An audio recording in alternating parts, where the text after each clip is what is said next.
नमस्कार। बीसा न्यूज 24/7 में आप सभी को सुस्वागतम। दर्शक, वक्फ संशोधन अधिनियम 2025 मामले पर भारत का उच्च न्यायालय यानी सुप्रीम कोर्ट ने बीते काल सोमवार को अपना अंतरिम फैसला सुनाया, जहां सर्वोच्च अदालत ने वक्फ कानून पर रोक नहीं लगाई, लेकिन कुछ धाराओं पर जरूर रोक लगा दिया है।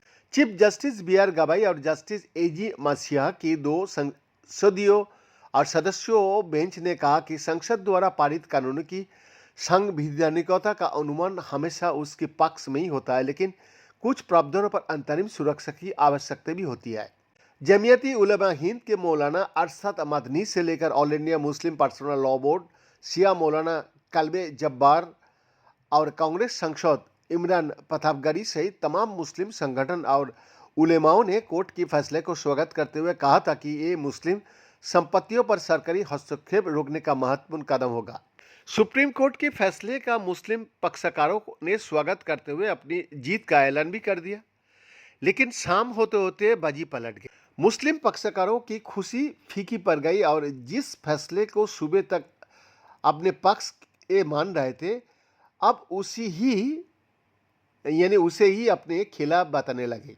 वक्फ मामले पर अदालत के फैसले को सरसरी तौर पर कोर्ट रूम में निर्णय की कार्यकारी हिस्से को सुनकर ही मुस्लिम पक्षकार राहत और अपनी जीत मान रहे थे, लेकिन जब 128 पेज का जजमेंट सुप्रीम कोर्ट की वेबसाइट पर अपलोड हुआ और इस पूरे जजमेंट को विस्तार से संदर्भ सहित पढ़ा गया, तो अब मुस्लिम पक्षकारों को एहसास हुआ कि जिसे जीत और राहत समझ रहे थे वो तो कुछ और ही निकला। मुस्लिम पर्सनल लॉ बोर्ड और मुस्लिम पक्ष की वकीलों में से एक एम.आर. शमसद जी ने बताया कि फैसला सुनते समय लगा कि सुप्रीम कोर्ट ने कानून की कुछ धाराओं पर रोक लगा दिया है। उसके आधार पर ही हमने प्रारंभिक प्रतिक्रिया भी दे दी थी।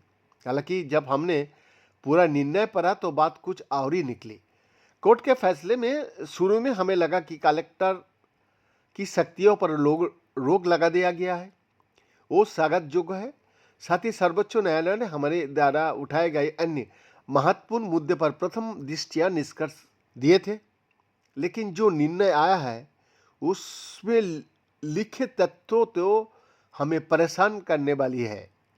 एम.आर. शमसद जी ने और भी कहा कि एएसआई सर्वेक्षण के तहत वक्फ संपत्तियों को कानून में संशोधन के तहत गैर वक्फ बनाने के लिए बातचीत हुई थी। इस पर दबाव डाला गया था। इस पर अदालत ने कोई रोक नहीं लगाई। प्रथम दृष्टया वहाँ एक अंतरिम टिप्पणी थी।